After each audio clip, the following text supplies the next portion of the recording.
Juan, por favor. Thank you. Thank you very much. Thank you, Juan Ramon. I appreciate it. Yes, thanks. Thank you very much. And I want to thank Juan Ramon, but also Ricardo Salinas, everybody else who put together Aspen, Mexico. It started about 5 years ago when Harold Ickes, he's been around, I want to thank him as well, brought Ricardo Salinas, some other people, and said, we need an Aspen, Mexico. And Elliot Gerson, Melissa Ingber, sitting in the back, were the people at the Aspen Institute who put it together, along with Leonard Lauder, who was then the chair, he's waving in the way back there, who was then the chair of our International Committee, and Claire Manana, who is now the chair of our International Committee. So Benjamin Franklin, one of my biography subjects, used to say in his Poor Richard's Almanac that failure is an orphan, but success has 1,000 parents. There's 1,000 parents to the Aspen, Mexico, and therefore I'm sure it will be a success. It'll be a success because it's going to be part of the partnership we have with Aspens around the world. As Mr. Lauder said yesterday, it's not as if the Aspen US runs these things. We're all partners in a network or a federation. So Aspen, Mexico is completely independent. We will learn from Aspen, Mexico, and we hope you come up to the United States to learn from Aspen, US. But it's a great pleasure to have you as part of our international network. As Juan Carlos said, there's a lot of very smart people who have been involved with the Aspen Institute. But his introduction, Juan Ramon's introduction, quite politely said about me that Aspen believes in not only thought, but turning thought into action and connecting it to creativity. That's what we're talking about in this conference in the past couple of days, which is the importance not only of great thinking, but great creativity. This is something that Mexico in particular, with its rich culture, its rich arts, its rich sense of the humanities and history and painting and poetry and literature, brings to the world of technology, which is connecting the arts and engineering, the humanities and the sciences. And that is where I think creativity will blossom in the 21st century. I wanted to talk about the three people I've written about along those lines. Steve Jobs was the one. I had written all these biographies of Albert Einstein and Ben Franklin before. I hadn't quite realized that there was supposed to be a theme to the biographies. But fortunately, since Steve will tell you what you don't know in no uncertain terms, he told me that the theme of my biographies was something that made him want me to write a biography of him. He said that all of my biographies were about connecting the arts and the sciences, about connecting being smart but being creative. He said when he was a young man, he wanted to study arts and the humanities. But he became interested in electronics and technology. And so he met a guy named Edwin Land, who had started the Polaroid Land Company, one of the first camera manufacturers in the United States. And Edwin Land said to him, you should always stand at the intersection, that street corner, where the arts meet the sciences, where the humanities meet technology. He said, that's where creativity will occur. Some of you may have seen Steve Jobs' product launches, when he launches the iPod, the iPad, the iPhone. If not, go on YouTube. They're truly dramatic. Even Este Lauder hasn't launched products as dramatically as Steve Jobs launched the iPad and the iPhone.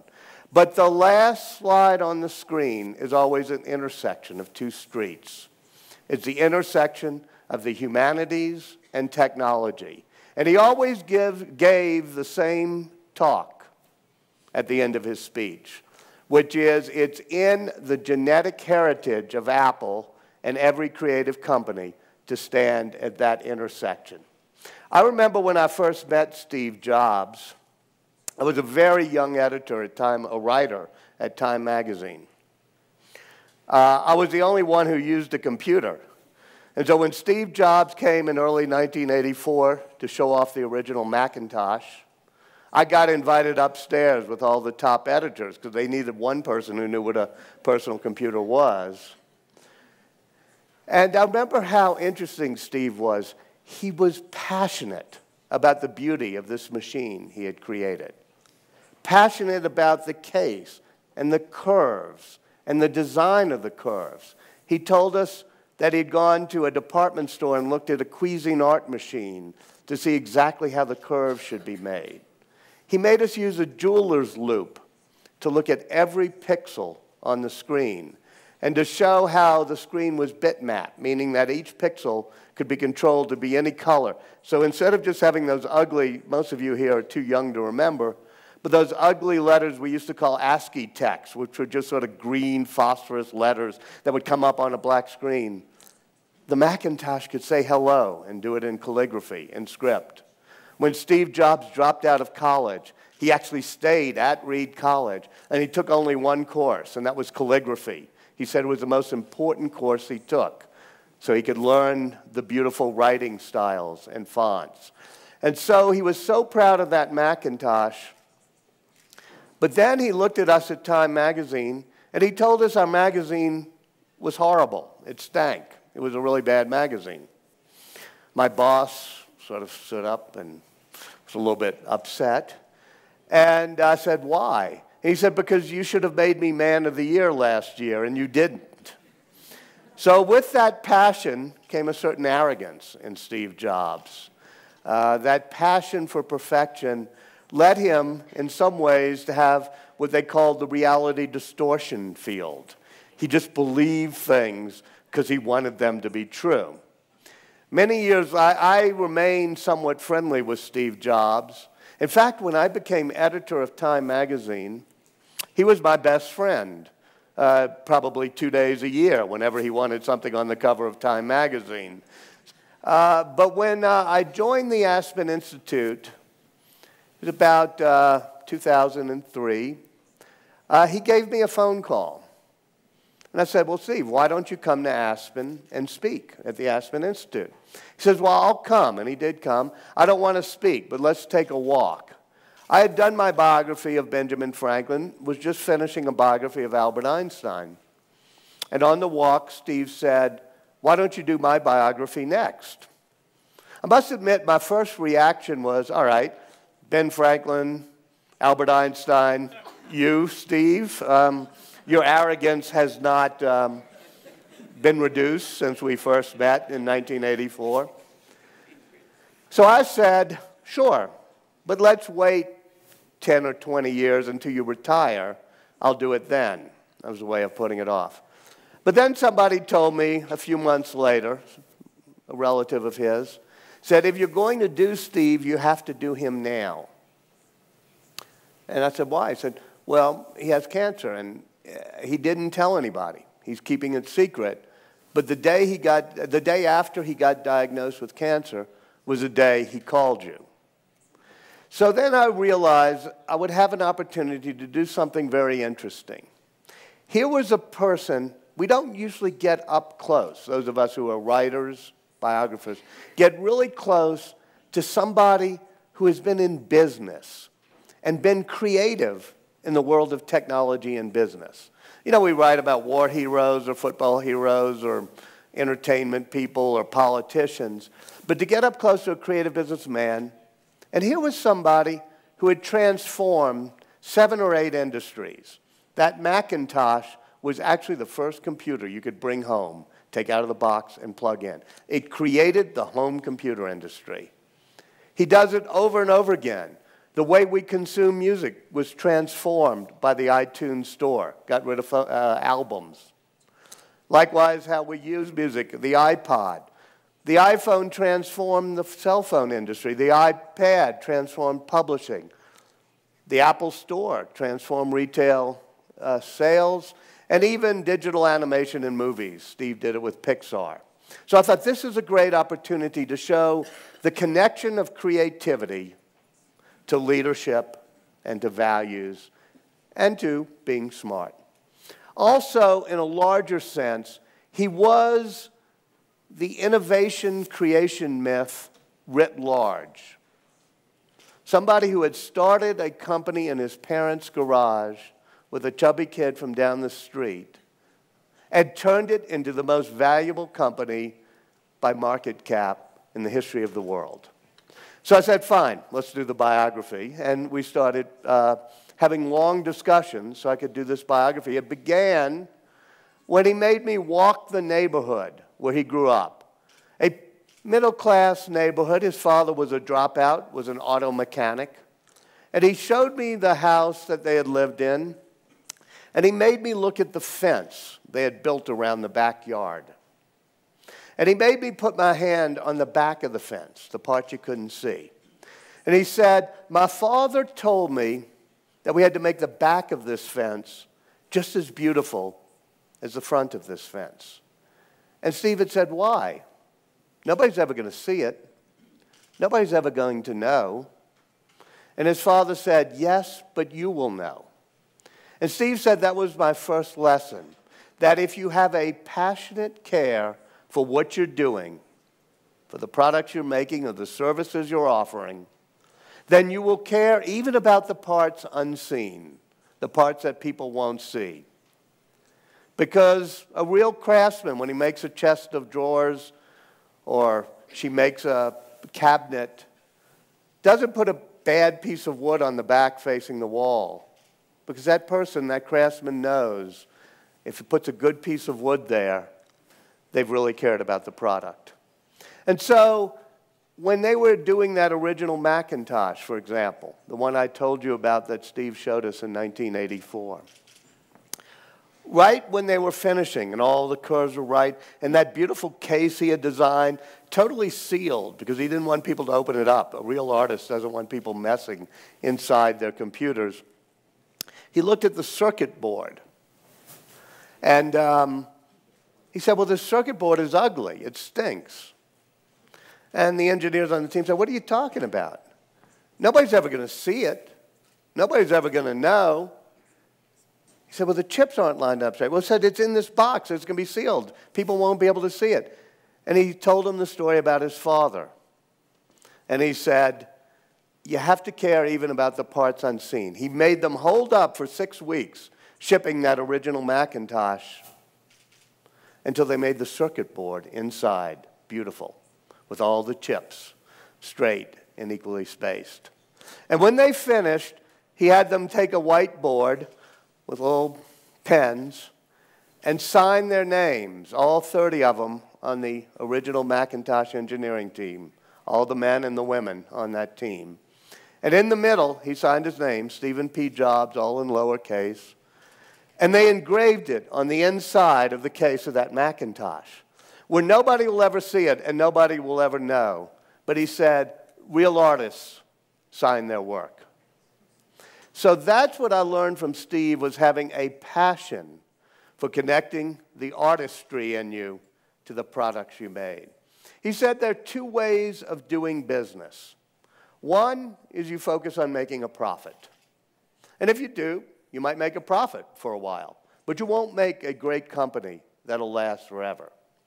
He said instead, if you focus on making products, really great products, the profits will follow. But in the end, you'll have a company that'll last for generations. And that's what he was able to do at Apple. Over and over again, he has that passion for putting the product ahead of all considerations. I mentioned that he had what was called the reality distortion field. Those of you who remember the old Star Trek episodes may remember the early ones where the aliens could conjure up a whole galaxy just out of sheer force of will. It was called the reality distortion field. So the people who worked with Steve named his ability to do things like that the reality distortion field. He thought he could bend the laws of physics if he really wanted to, just by willing it hard enough. It started even before Apple, when he and Steve Wozniak, that kid from down the street I mentioned, were working at Atari. Steve Jobs was working on the night shift, He had dropped out of college, he had gone to India to find a guru. The guru had told him to only eat fruits and vegetables, no grains, no wheat, no meat, no protein. And Steve came back to Atari. When he got the job, he told Al Alcorn, wonderful guy, chief engineer at Atari back then, that if you had such a diet, you didn't have to shower often or use deodorant. Al Alcorn, I remember him looking at me and saying, that was a mistaken theory, so I put him on the night shift. Anyway, that's why Steve was on the night shift.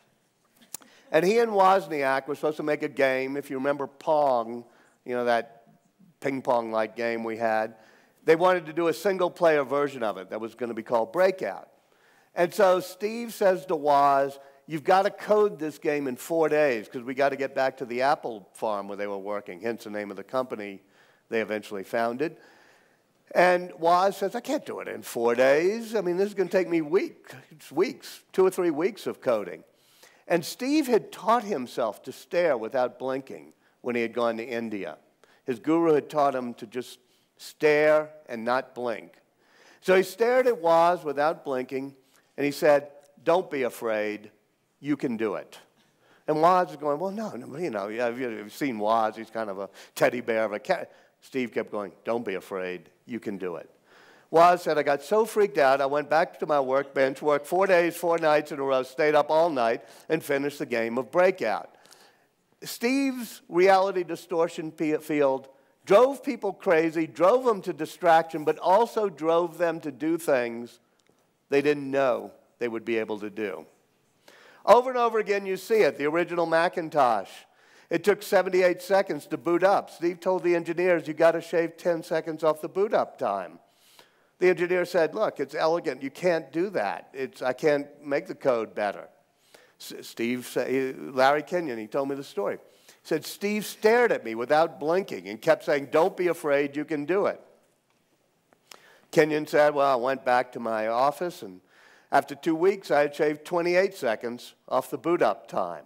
And even later in life, when he's doing the iPhone, he doesn't want it to have plastic on the front. He wants it to be really strong, beautiful glass. And all the glass they were making in China wasn't good enough for him. So finally somebody says to him, why don't you call Corning Glass up in Corning, New York? They know how to make really beautiful glass. Maybe they can make this type of glass you want, this smooth glass for the iPhone. And Steve met with Wendell Weeks, the CEO, and Wendell Weeks said, well, we had this process we used to use, we used to think about, but we never developed it. We never put it in manufactured it, called Gorilla Glass. And they went over the formula, and Steve said, yeah, that's exactly what I want, and I want this much by September, because we're going to ship the phone by Christmas. And Wendell Weeks, who's a great CEO, said, well, I told you, we've never made this glass. We can't do it by September. I'm an old-fashioned reporter. I'd heard this story secondhand from somebody on the Corning board. I actually went to Corning, New York, because I wanted to see Wendell Weeks tell this story.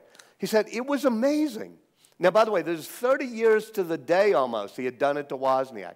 He said, it was amazing. This guy just sat right across from me and kept staring at me without blinking and kept saying, don't be afraid, you can do it. And Weeks said, I know how to make glass. You don't.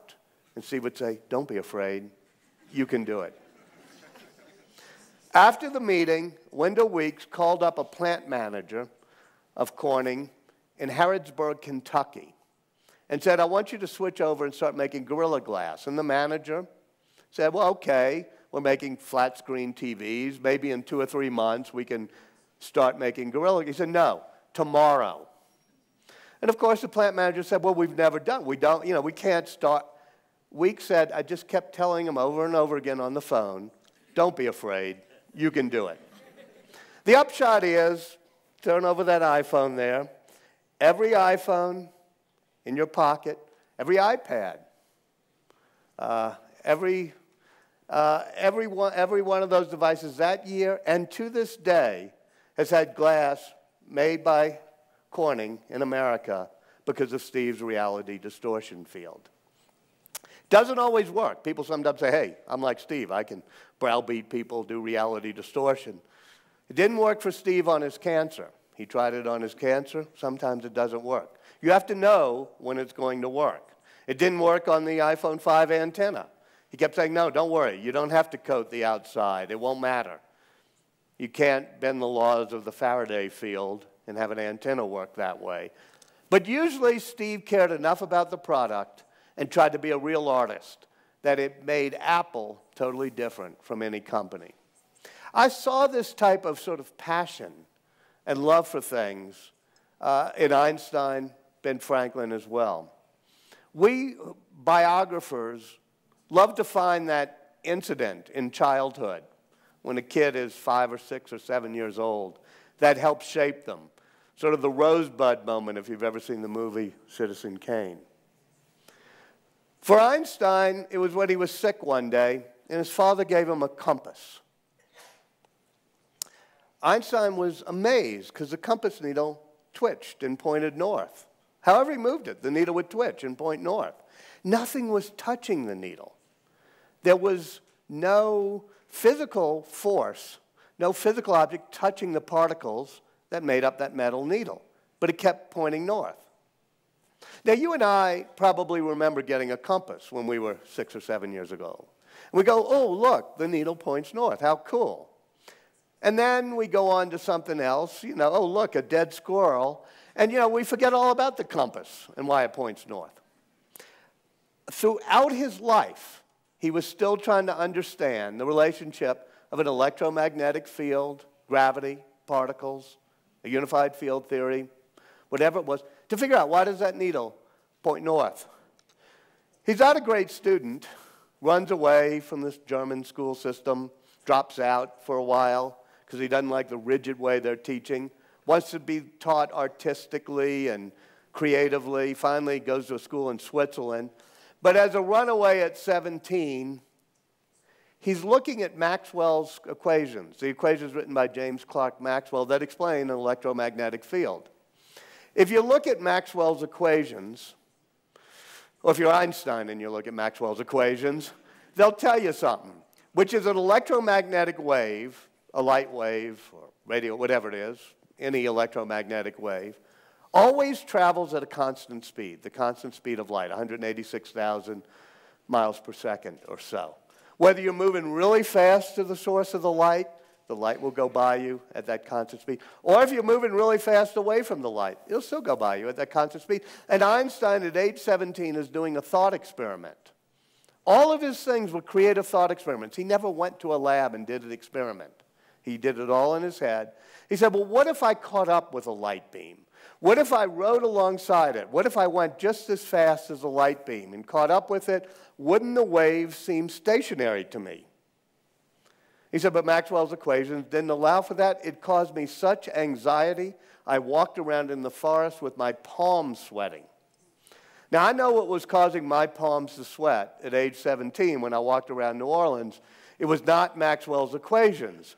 But this is a guy who's still fixated on why does that needle point north. As I said, he wasn't a good student. He couldn't get into the second best college in Zurich when he applied, the Zurich Polytech. I tried to track down who was the admissions director at the Zurich Polytech who rejected Albert Einstein.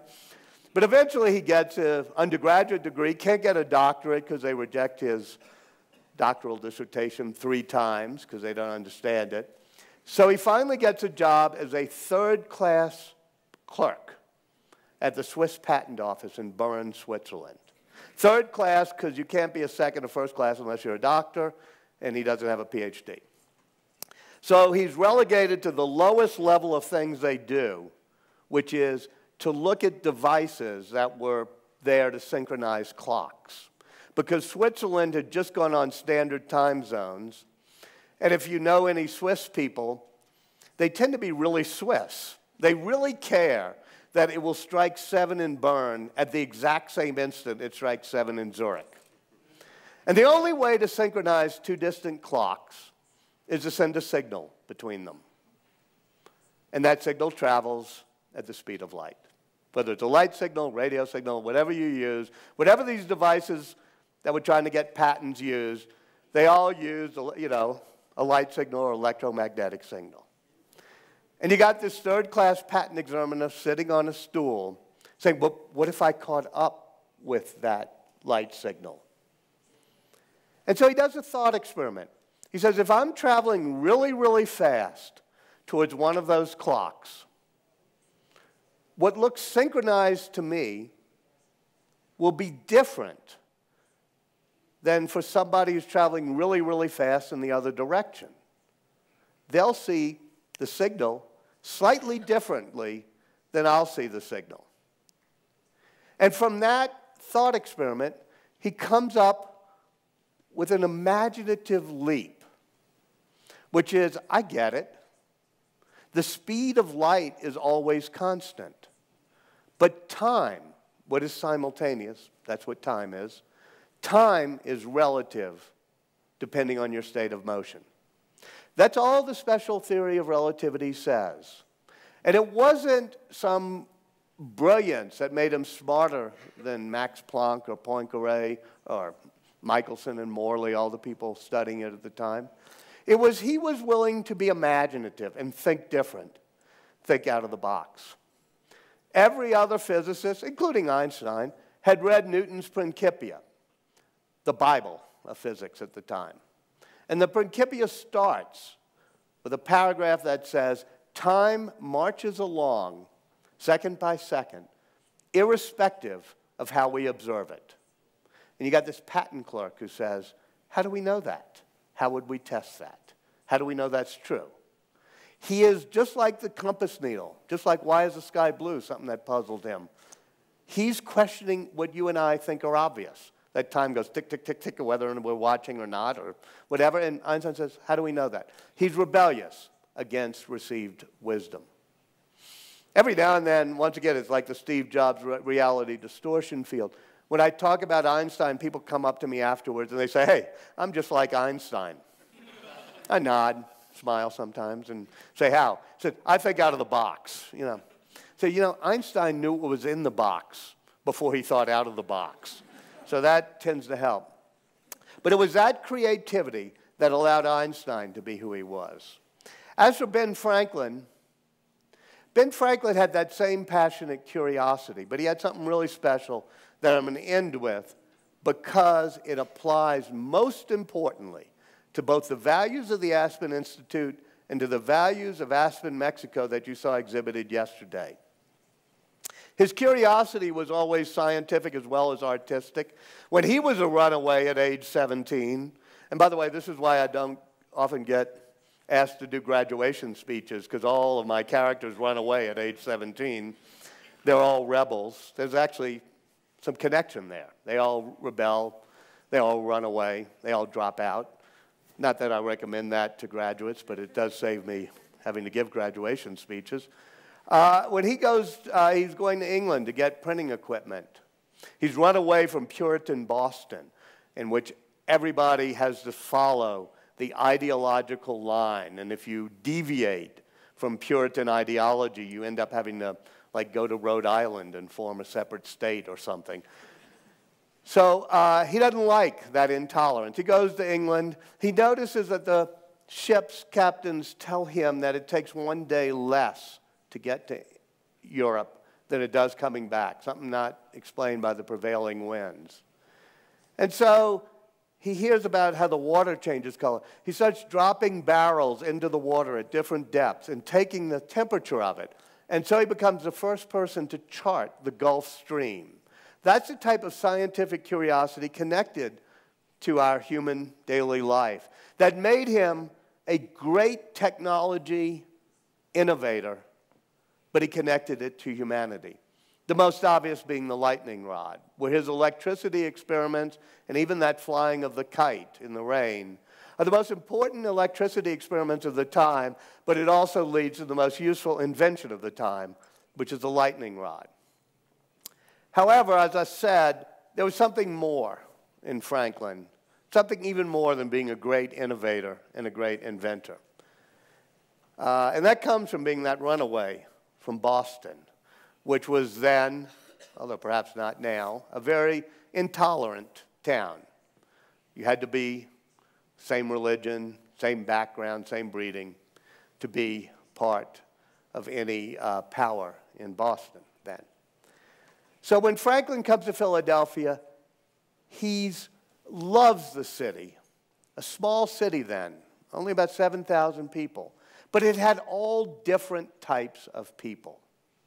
It had Moravians and Jews and Anglicans and Quakers. It had freed slaves, blacks. It had people of all different Presbyterians, Germans, the Scotch, all in Philadelphia. And Ben Franklin is opening a printing shop in Philadelphia with a newspaper. And all of them had their different newspapers. The proprietors had a newspaper, the Anglicans, the Quakers, they all had separate newspapers. And Ben Franklin decides to start a newspaper for everybody because he said we should tie people together. That's going to be the secret of the type of country we're going to create. And he was a shopkeeper, which meant people came into his shop. He didn't care what religion they were. He didn't care, what backgrounds or philosophies or whether they were from Scotland or Africa. He just cared about running a business, a small business. So he started a club. The club was called the Leather Apron Club, sometimes called the Junto. It was a club for the shopkeepers and artisans on Market Street in Philadelphia. There are already clubs for rich people in Philadelphia, and they're even working men's clubs. But this was a club for what he called we the middling people, the people of Philadelphia, who were the shopkeepers, artisans, tradesmen, who were going to be the middle class. And they made a list of all the virtues that you had to be a great middle class values. Something a little bit like the Aspen Seminar, where day after day they would discuss values and how to apply them. If you've read the autobiography, you've seen the values. Industry, honesty, frugality. They're sort of down-to-earth values. And Franklin was kind of a geek, so he made a chart, and he marked off every week how he had done on each 12 of the virtues. And finally, one week, he had mastered all 12. That week, he had mastered all 12 of the virtues. He hadn't made a lapse or mistake on any of the virtues. And he showed it to the other members of his club, the Leather Apron Club. And one of the people in the club said to him, as Franklin reported in a friendly way, that Franklin had forgotten a virtue that he might want to practice. Franklin says, "What's that?" And the friend says, "Humility. You might want to try that one for a change." What I love about Franklin is he writes to his sister and in his autobiography that I was never very good at the virtue of humility. I couldn't master it. But I was very good at the pretense of humility. I could fake it very well. Now, here's the genius of Franklin. He says, and I learned that the pretense of humility was just as useful as the reality of humility. It made you listen to the person next to you. It made you try to find the common ground. And that was the essence of the middle-class democracy we were trying to create. Over and over again, you see Franklin doing that. We have passionate founders like John Adams and Sam Adams. We have smart ones like Jefferson and Madison. We have really noble ones like Washington. But Franklin's a person who can bring different people together. When they're doing the Declaration, they create a committee to write that declaration. Jefferson, Adams, Franklin are on it. You see them being pulled apart on the issue of religion. Jefferson begins a very famous second sentence of our Declaration with, "We hold these truths to be sacred." Franklin crosses out sacred and writes in self-evident. And he makes the point that we're trying to create a new type of nation based on rationality, reason, and the consent of all people, consent of the governed, rather than on the dictates of religion. But a sentence goes on, and they're endowed with certain inalienable rights. John Adams puts, endowed by their creator with certain inalienable rights. So you see them doing the balance, bringing people together rather than tearing them apart. When I was at CNN, I was researching that. And that very time I was looking at the documents, I'd come in one morning and they say, oh, we have a great crossfire show tonight. There's a judge who has put the 10 Commandments on the steps of his courthouse in Alabama. A federal judge has told him to get rid of them.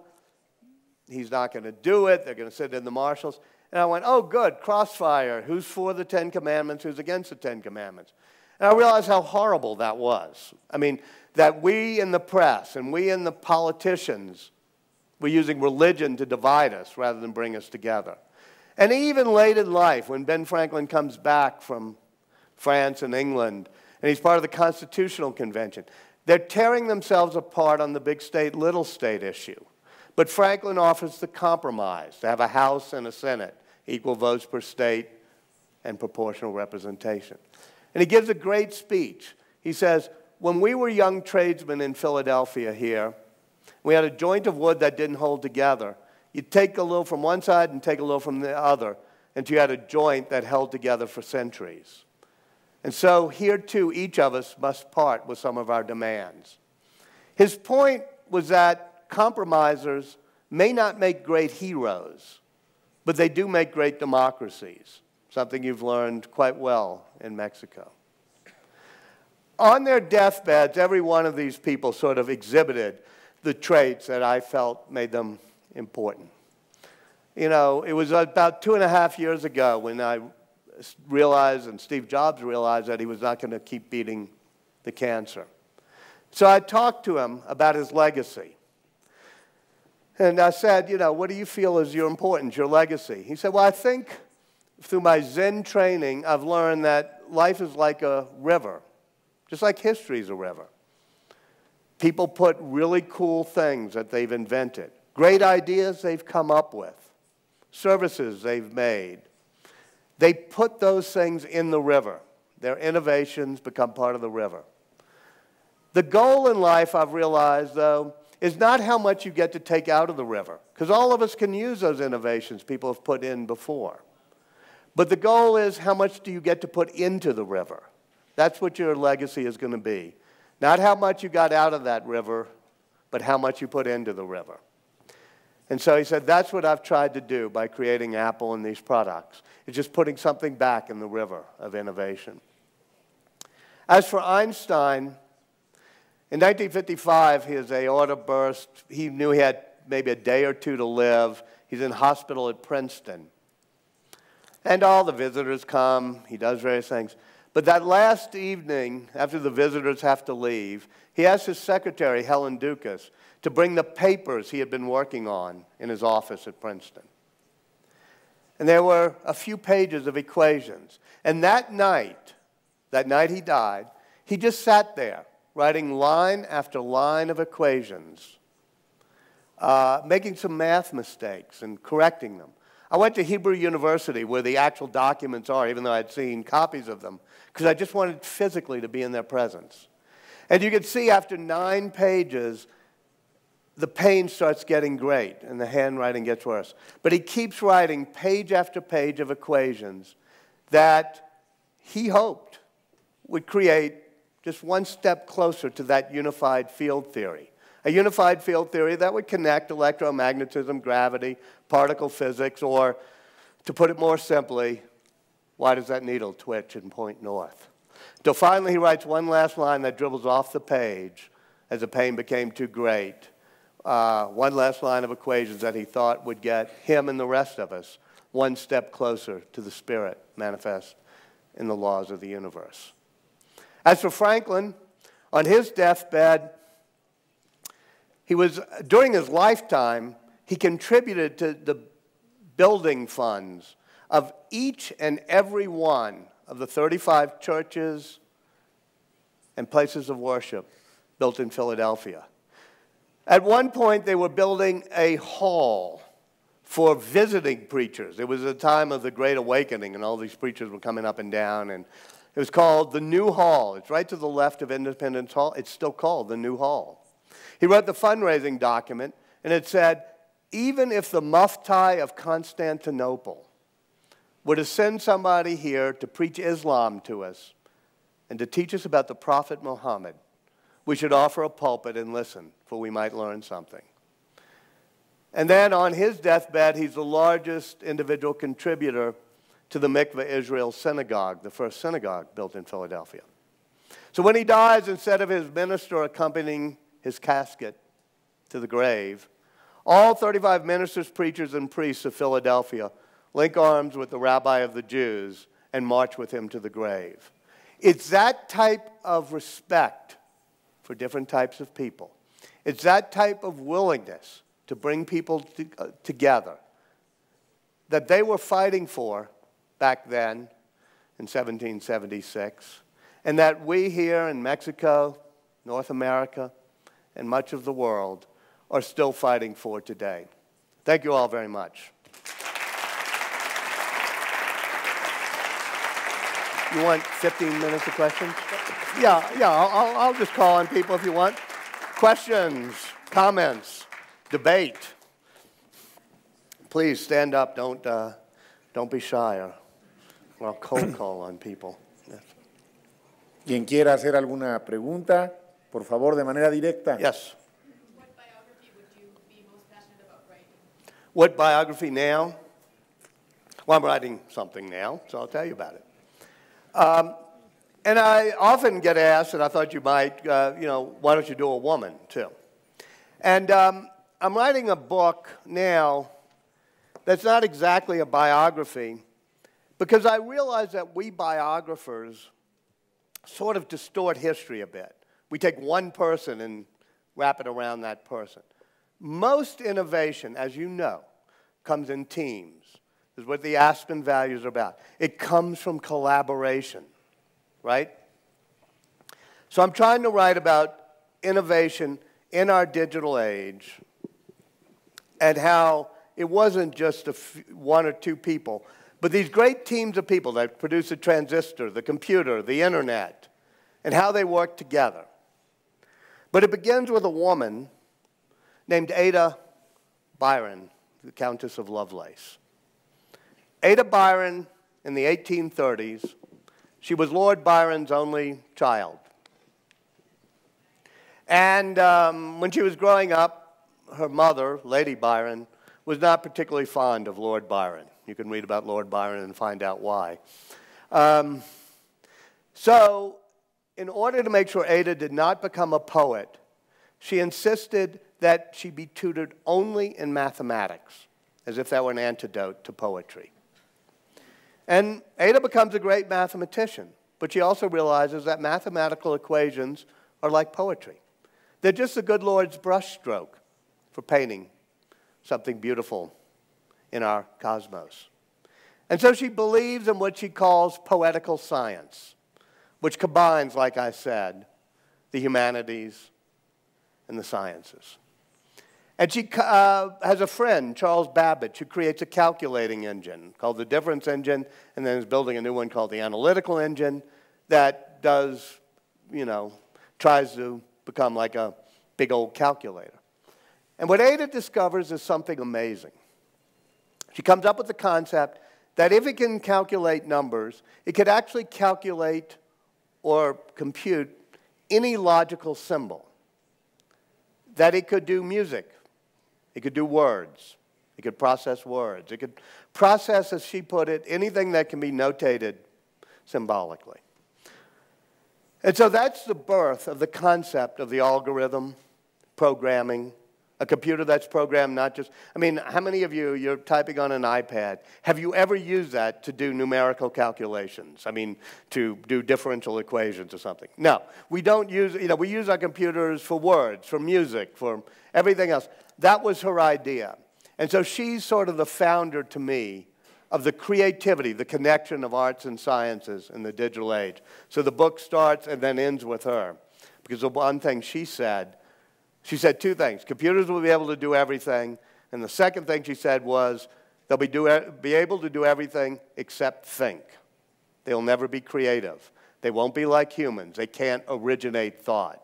Alan Turing, who comes along 100 years later, says, how do we know that? Comes up with the Turing test. It's very complicated. But this notion that creativity of humans is going to be essential, not just now, but forever, in an age of digital machines, that's Ada's concept. Yes.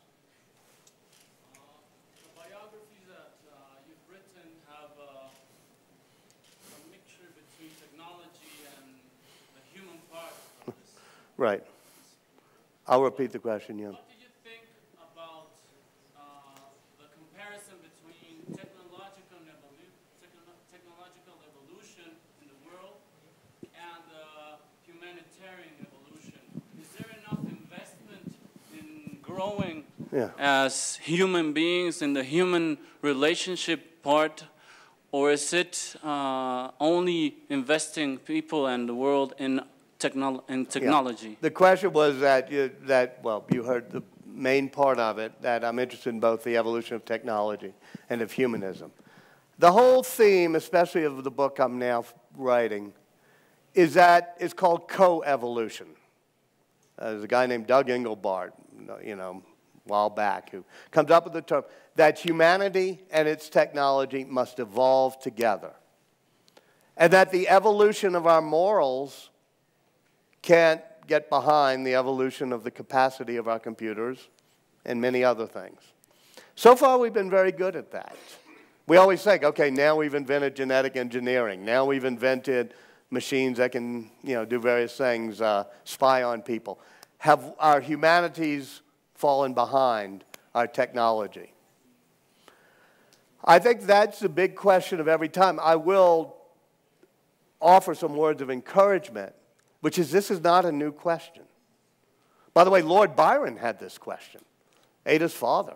Lord Byron's only speech in the House of Lords is defending the Luddites, which you may not know were actually a group of people following a guy named Ludd who were breaking the technology in England because it was destroying hand-woven, fabrics and the humanities and arts.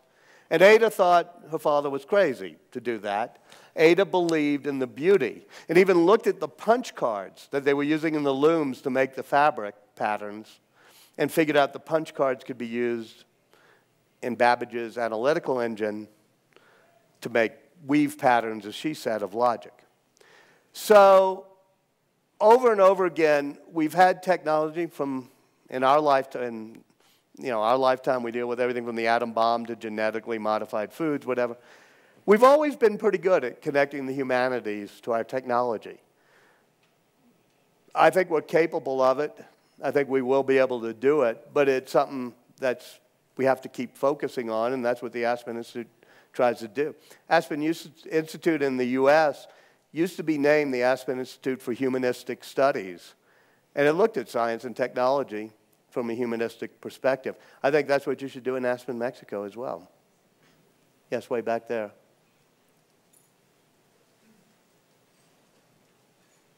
I'm having a little trouble with the lights. I can't see everything, but okay, there's a person in the way back too. Hi. Walter, I enjoyed a lot your talk. And when you were speaking about Einstein, I remember that he, in his office at Princeton, had a small blackboard where he had written, "Not all that can be counted counts. Not all that counts can be counted." And I wanted to join that thoughts with what you were saying about the intersection of arts and science. Yeah, and I think just a word more. We should, in my science, that is economics, I think we should not forget about that, having this intersection of science and arts, but also not forget about humanism. Yeah. Thanks. Yeah, there's a question that sometimes arises called scientism, which is where science believes it can calculate everything and solve our problems. And even pundits like,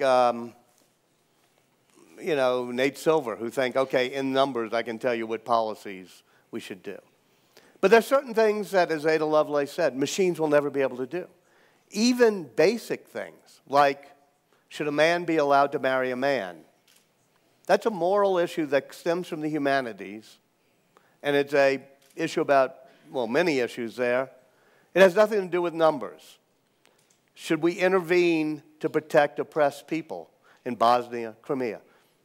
You can't do that with numbers. So trying to make sure that science and empirical numbers tries to answer our questions, you can get in trouble.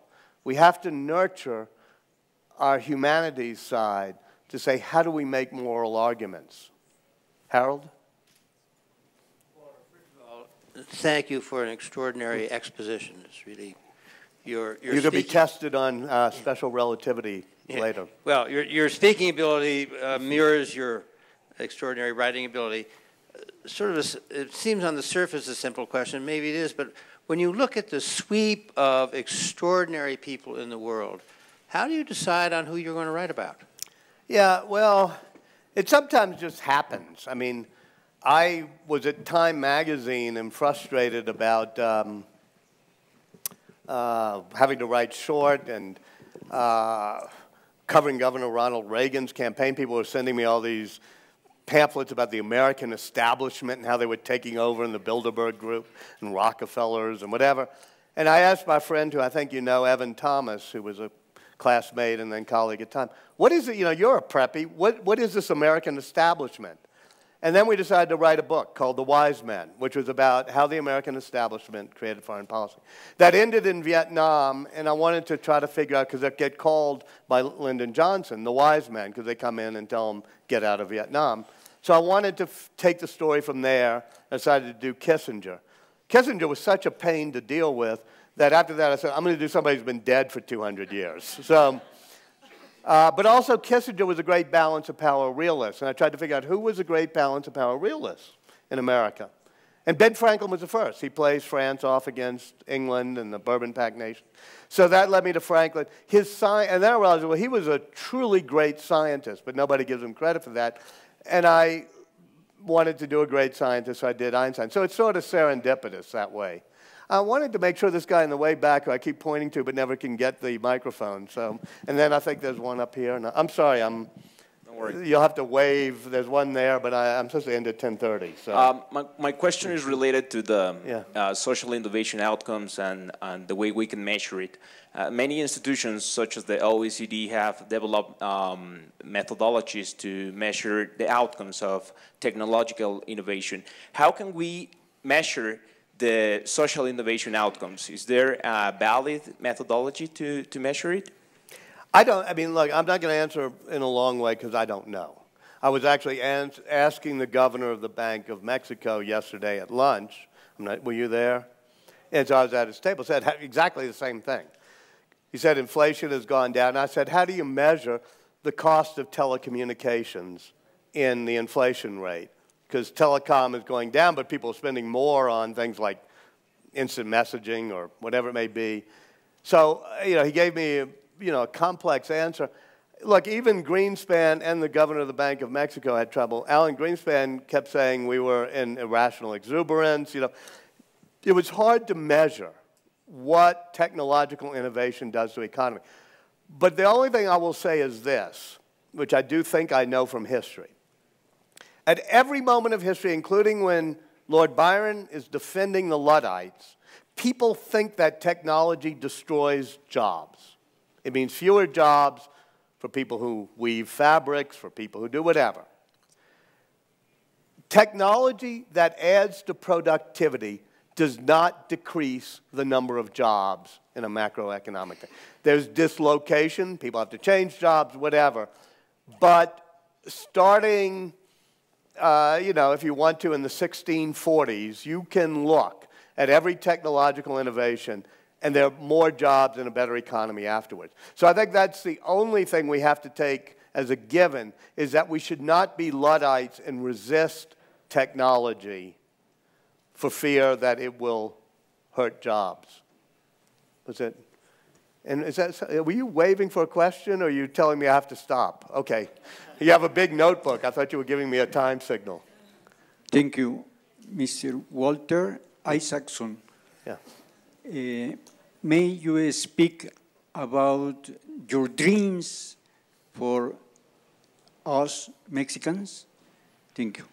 Well, I do think that for the first time in many years, the United States has as much to learn from Mexico and as much of a need for Mexico as Mexico has for the United States. We will be a unified North America creating great energy outputs, creating a great economy, and throughout North America, creating a political systems that respect different viewpoints and bring people together. So I look at the path that Mexico is on with its creativity, its technology, its innovation, but also its political system. And we could all look at the bad things, like is rule of law doing well here, here, or here. But I think we should look at the big picture in North America, is that we share not only values, but resources. And when it comes to dealing with China, Russia, other things in this world, our ability to have the best economy, be the best exporters of energy, and to understand that our political system can end up being better than the other political systems. That's the vision I have, not only for Mexico, but for the whole Aspen Institute family of partners. Yes, ma'am. Yeah. Hi, I want to introduce myself first. My name is Maria Garcia, and I come from an organization here in Mexico City. My question is regarding creative ideas to fix world problems. Since they read your credentials and they said that you know a lot about the Middle East and you've worked with them, I want to know what is your opinion about the conflict in the Middle East now and basically Palestine and Israel. Yeah. Well, there are two conflicts, the Palestinian-Israeli and then the larger Arab awakening.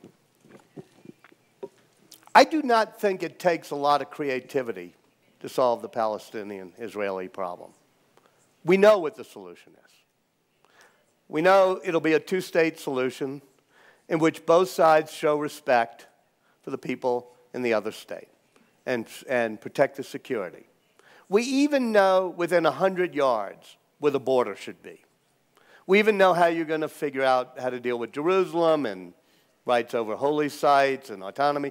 We know that a Palestinian state will have a capital in East Jerusalem.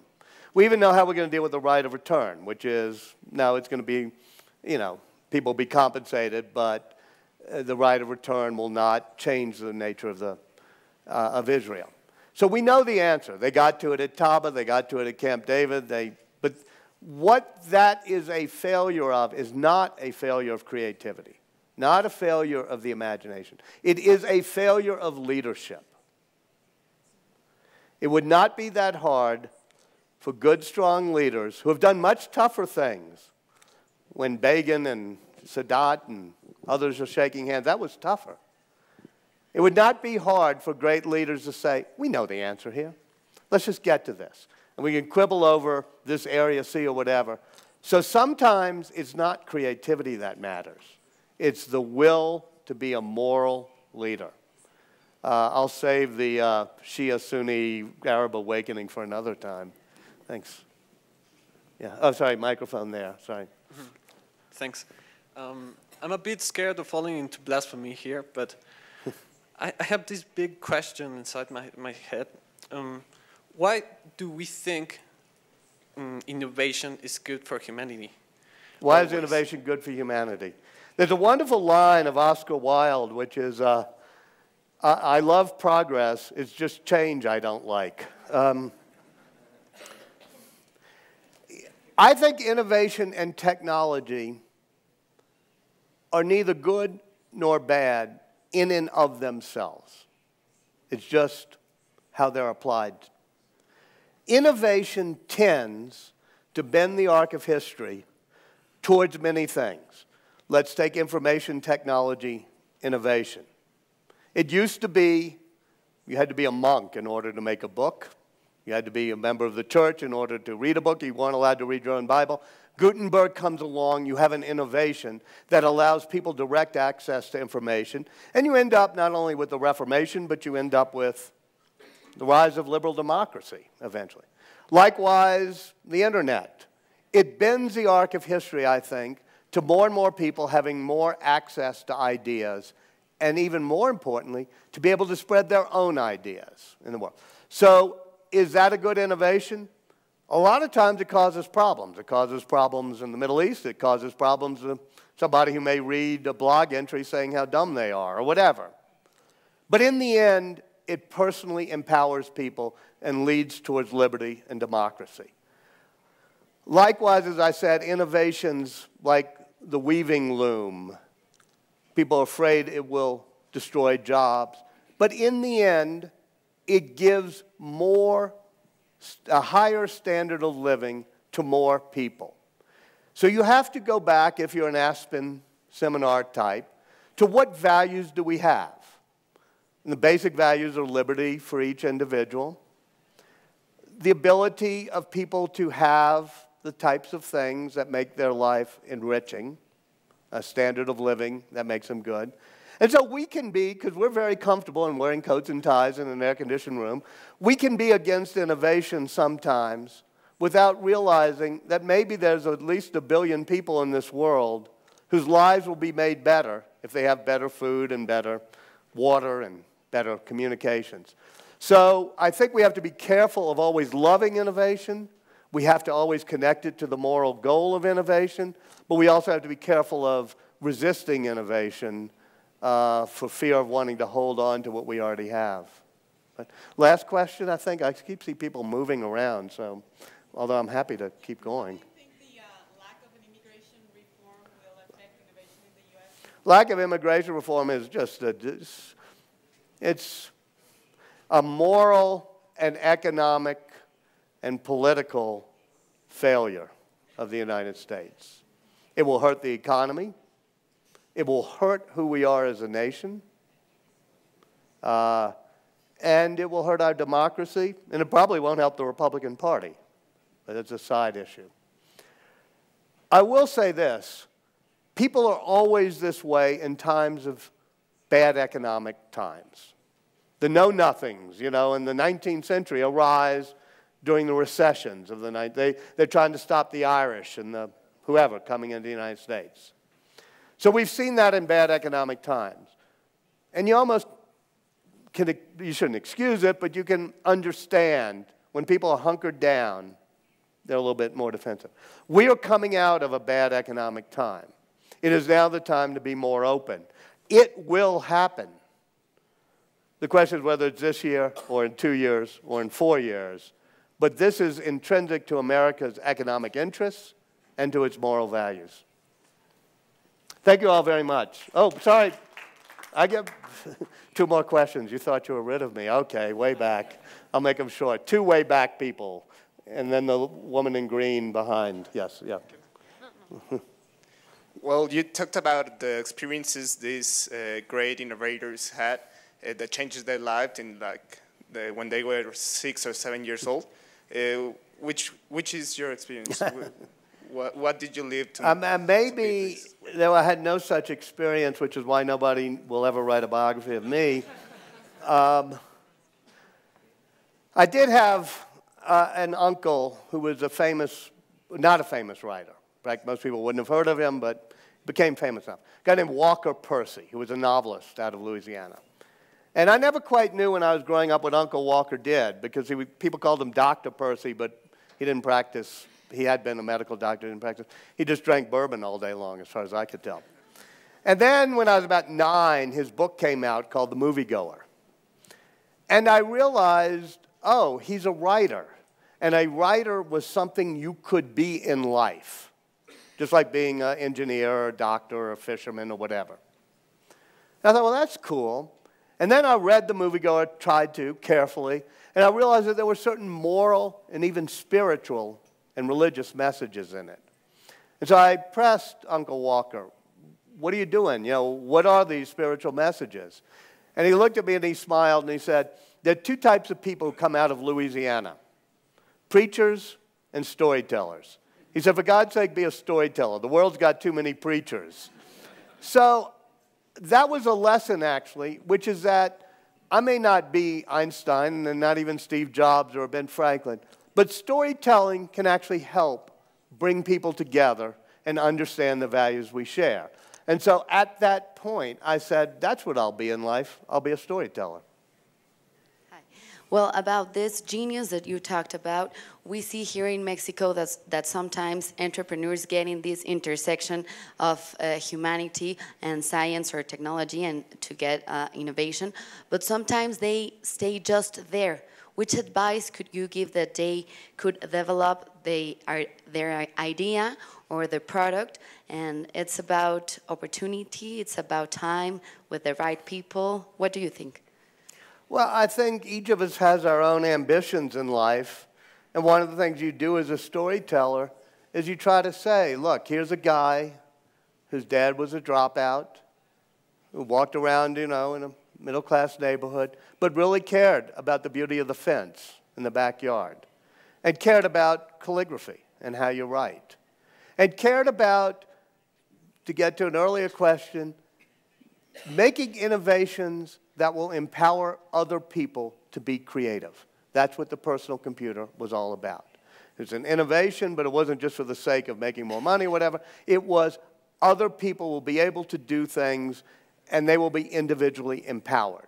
And if you believe that's a deep moral value, that what you do in life should help other people be empowered to attain their own goals, and that's one of the beliefs I have, and I think we share as an Aspen community, then you say, okay, I want to do something in life.